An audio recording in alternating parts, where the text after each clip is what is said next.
خوش آمدید. چلتے ہیں اس سیگمنٹ کی جانب جس میں ہمارے حضرت علامہ مفتی اسحاق مدنی صاحب روزانہ ایک مسئلے کی طرف توجہ دلاتے ہیں، جس کا شرعی حل بتاتے ہیں. سحری ہم بھی کر رہے ہیں، آپ بھی کر رہے ہیں، سحری بھی کرتے جائیں اور سیگمنٹ کی طرف جائیں جس کا نام ہے بہار شریعت. شاید اس راہ سے خالد میرے آقا ہاں جی مفتی صاحب. بسم اللہ الرحمن الرحیم. اللہم رب اشرح لی صدری ویسر لی امری واحلل عقدۃ من لسانی یفقہوا قولی واجعل لی وزیرا من اہلی.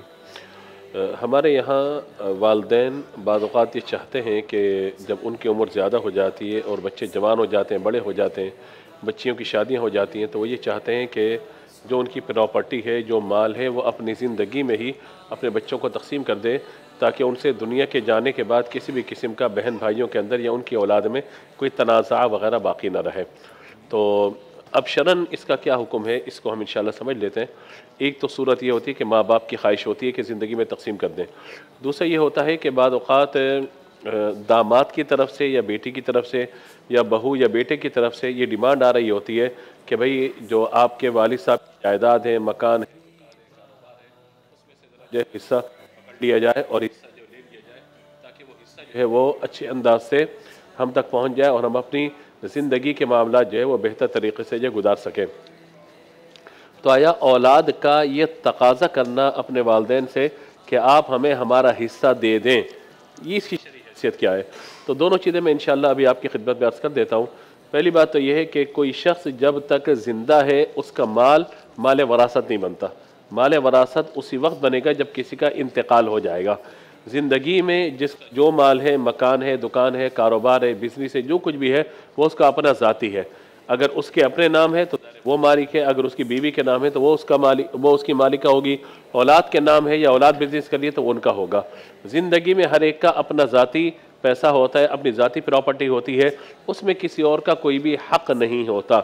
ایک کفالت کے معاملات الگ ہیں کہ بچوں کی تعلیم و تربیت پہ خرچ کرنا، گھر بار پہ خرچ کرنا، بیوی پہ خرچ کرنا، یہ ایک الگ چیز ہے. لیکن کوئی تقاضا نہیں کر سکتا کہ اس مال میں سے اتنا حصہ مجھے دے دیا جائے، اس پلاٹ میں سے اتنا حصہ مجھے دے دیا جائے یا فلاں دکان مجھے دے دی جائے. زندگی میں کسی بھی شخص سے یہ مطالبہ نہیں کیا جا سکتا. ایک تو یہ بات ذہن میں ہونی چاہیے کہ مجھے میرا حصہ دو. زندگی میں تو آپ کا حصہ کوئی ہے ہی نہیں.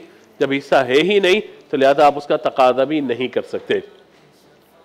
اچھا، بعض دفعہ یہ ہوتا ہے کہ جب حالات اس طرح کے بن رہے ہوتے ہیں تو گھر کے بڑے کہتے ہیں کہ بھائی اپنی زندگی میں اس سب بچوں کو دے دلا دو تاکہ ہمارے زندگی دنیا سے جانے کے بعد ہمارے بچوں کو کوئی تکلیف ہے، پریشانی یا وراثت کے جھگڑے وغیرہ نہ ہو.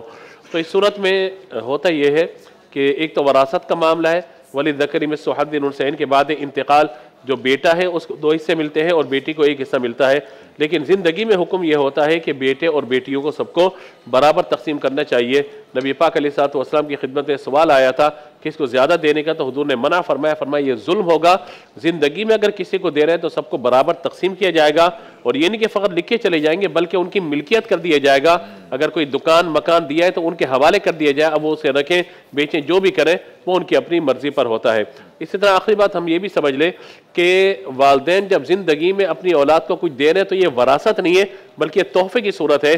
ہاں، اگر کوئی بیٹا یا بیٹی زیادہ محتاج ہے یا کوئی عالم ہے یا کسی خدمت زیادہ کی ہے تو لہذا وہ پھر تھوڑا زیادہ، ماں باپ جس کو چاہے وہ زیادہ بھی دے سکتے ہیں، لیکن عام حالات میں سب کو ایکول برابر تقسیم کرنا ہوگا.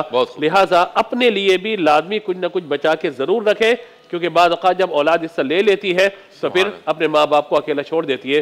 تو اس حوالے سے بھی زندگی میں احتیاط کرنے کی ضرورت ہے. لاہور اس کے مضافات میں اذان فجر کا وقت ہوا چاہتا ہے. چلتے ہیں بریک کی جانب. بریک کے بعد جب واپس لوٹیں گے ثنا خوانی بھی ہوگی، روحانی گلدستہ. مولایا صلی وسلم